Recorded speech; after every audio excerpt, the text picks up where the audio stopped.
आप सभी को नमस्कार। जेसीएन न्यूज 18 के सभी दर्शकों का मैं नेहा भारती स्वागत करती हूँ। 45 लाख की छात्रवृत्ति घोटाला कांड। 11 साल पुराने मामले में 3 आरोपी गिरफ्तार। कैथल से बड़ी खबर। एसआईटी की कार्रवाई में 11 साल पहले हुए 45 लाख रुपए के छात्रवृत्ति घोटाले में 3 लोगों को गिरफ्तार किया गया है। आरोप है कि फर्जी तरीके से संस्था खोलकर अनुसूचित जाति के विद्यार्थियों की झूठी दाखिला करवाकर सरकारी छात्रवृत्ति की रकम हड़प ली गई थी। इस घोटाले में बैंक अकाउंटेंट की भूमिका भी सामने आई है, जिसने आरोपियों के साथ मिलकर फर्जी भुगतान करवाए। बसवा टीम, जो कि छात्रों के भविष्य की लड़ाई लड़ती है, इस घटना में बड़ी लड़ाई लड़ रही है। आइए सुनते हैं बसवा टीम के केंद्रीय कार्यकर्ता अमन कुतुबपुर से इस पूरी घटना को, जिसको अंजाम तक पहुंचाने में उनकी बड़ी भूमिका रही। सुनिए। माध्यम से खबर चली हुई है कि कैथल में विजिलेंस ने स्कॉलरशिप घोटाले में लिप्त 3 आरोपियों को गिरफ्तार किया है।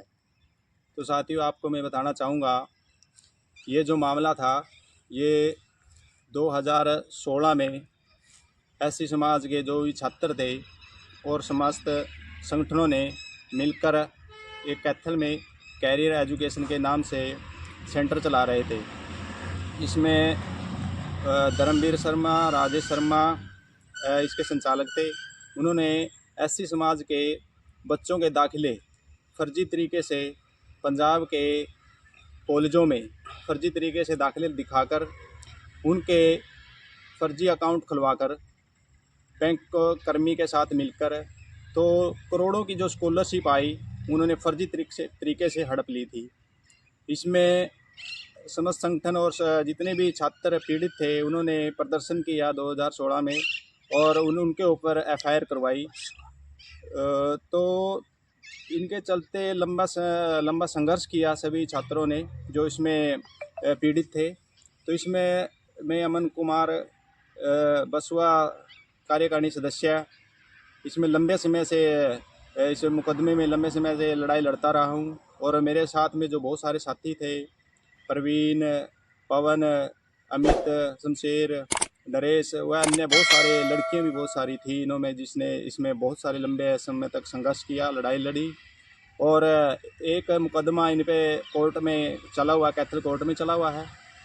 और कल जो विजिलेंस ने नवीन शर्मा, धर्मवीर शर्मा और एक राजेश शर्मा जो है, इनको कल गिरफ्तार किया है।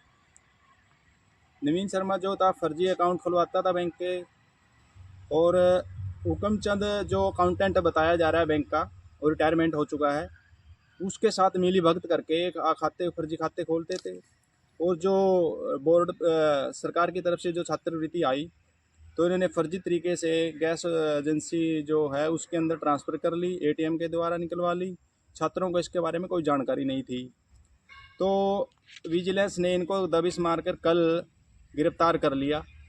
तो सभी छात्रों की इसमें 10-11 साल के अंदर ये जो छात्रों ने लड़ाई लड़ी, समस्त संगठनों ने भी साथ दिया, तो उनका कल वो जो लड़ाई थी उनका रंग लेकर आई है, उनकी गिरफ्तारी हुई है। तो अब सभी हम साथी जो हैं बड़े खुश हैं कि भाई उनको गिरफ्तार किया गया है और इनसे रिकवरी करवाई जाए और इनका रिमांड लिया जाए और इनको कड़ी से कड़ी सज़ा दी जाए। और हम धन्यवाद करते हैं विजिलेंस ब्यूरो का कि इन्होंने इस कार्य को अंजाम दिया। और जो यहाँ पे इंस्पेक्टर हैं विजिलेंस ब्यूरो के, महेंद्र सिंह जी और सूबे सिंह जी, इनका और समस्त टीम का जो हम धन्यवाद करते हैं विजिलेंस का कि इन्होंने लंबे समय में जांच करते हुए आरोपियों को गिरफ्तार किया और इनको उचित दंड देने का जो काम करेंगे, हम उनका भी बहुत बहुत धन्यवाद करते हैं।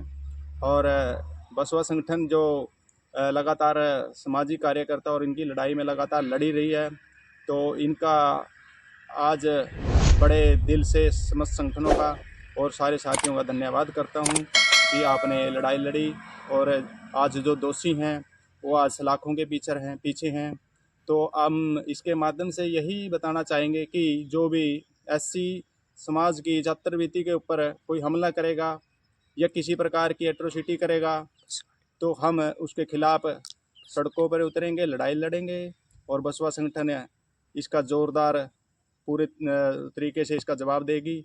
तो इसलिए आप सभी को जो भी एससी समाज की छात्रवृत्ति की और आंखें करके देख रहे हैं कि भाई इनको हड़पा जाए, तो उनके लिए एक चैलेंज है, उनके लिए मैसेज है कि आप लोग आप सुधर जाएं, नहीं तो आप भी सलाखों के पीछे होंगे। और ये लड़ाई हम लगातार लड़ रहे हैं और आगे भी लड़ते रहेंगे।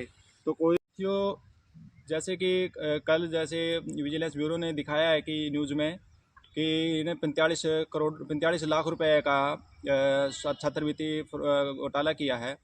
तो मैं बताना चाहूँगा विजिलेंस ब्यूरो को भी कि लगातार जैसे हमने आरटीआई के माध्यम से जो सूचना ली थी उसमें कैथल DW की तरफ से, तो इसमें 72 लाख रुपए का फ्रॉड जो है वो बिल्कुल साफ क्लियर है। 72 लाख रुपए का 72 लाख रुपए का। और ये कैथल DW का ही 72 लाख का है। और इसके द्वारा इन्होंने धर्मवीर राजेश ने और नवीन ने, इसके अलावा एक DMR बोर्ड पंचकूला जो है वहाँ पर भी करोड़ों का फ्रॉड है वहाँ पर भी। लेकिन वो जो इंक्वायरी अभी बाकी है, वो इंक्वायरी अभी ऐसे कि दब रही है। वो हम कह रहे हैं कि हमारी मांग है कि वो भी इंक्वायरी में आना चाहिए, वो मुद्दा भी इनके साथ में जोड़ना चाहिए कि ये 45 लाख का नहीं है, ये कम से कम 1.5 करोड़ के आसपास का फ्रॉड है और 1.5 करोड़ के आसपास की इनसे वसूली करी जावे। और उनको उस मुकदमे को भी DMR बोर्ड पंचकूला है जो वहाँ पे भी फ्रॉड किया गया है बच्चों के साथ, छात्रवृत्ति के साथ, राजेश, धर्मवीर और नवीन शर्मा ने, तो इनको उसमें भी लगाया जाए। और सभी साथी से मैं कहना चाह रहा हूँ कि जो संगठन की जो पावर रही है, जैसे मैं लगातार बसपा संगठन में काम करता रहा हूँ और इनके प्रयास से ही हम लंबी लड़ाई लड़ी है और समस्त संगठन जो हैं उन्होंने भी लड़ाई लड़कर इस मुहिम तक पहुँचे हैं, रिजल्ट में पहुँचे हैं कि इनको सलाखों के पीछे पहुँचाने का काम किया है। बसपा संगठन भी लगातार काम करता रहा है और इन दोषियों को आगे भी अगर कोई ऐसी बच्चों की तरफ कोई गलत प्रभाव से देखेगा या इनको छात्रवृत्ति पर नज़र डालेगा या शिक्षा से वंचित करने का काम करेगा, तो बसपा संगठन इनको मुंह तोड़ जवाब देने के लिए सड़क पर खड़ी है और तैयार है। तो आप सभी को चैलेंज कर रहे हैं कि अगर दोबारा से किसी ने ऐसे फ्रॉड की तो बसपा संगठन आपको कड़ी कार्रवाई और कड़ी निंदा करेगा। तो साथियों, बहुत बहुत धन्यवाद आप सभी का। आप सभी जुड़े रहें आपके ही अपने JCN न्यूज़ 18 के साथ। चैनल को लाइक करें, सब्सक्राइब करवाइए और बने रहे JCN न्यूज़ 18 व आपकी अपनी नेहा भाटी। आप सभी का शुक्रिया।